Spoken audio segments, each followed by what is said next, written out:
Hello दोस्तों, नमस्कार। मैं कांति यादव स्वागत करती हूँ अपने यूट्यूब चैनल पर आप सबका। और दोस्तों, आज मैं आप सबको सुनाऊंगी रामायण का 14 भाग भजन के माध्यम से।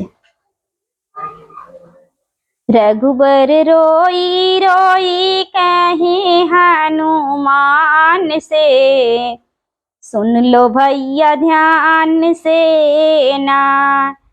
एक तो सीता जैसी नारी, दूजे प्राणों से है प्यारी।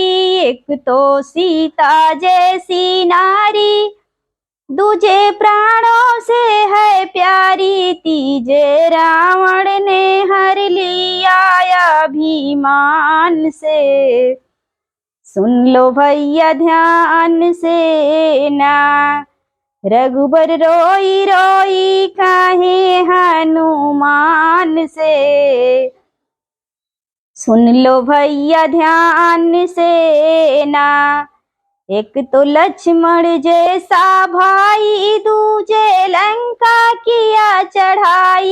एक तो लक्ष्मण जैसा भाई, दूजे लंका किया चढ़ाई। तीजे मेघनाथ ने मारा शक्ति बाण से, सुन लो भैया ध्यान से ना।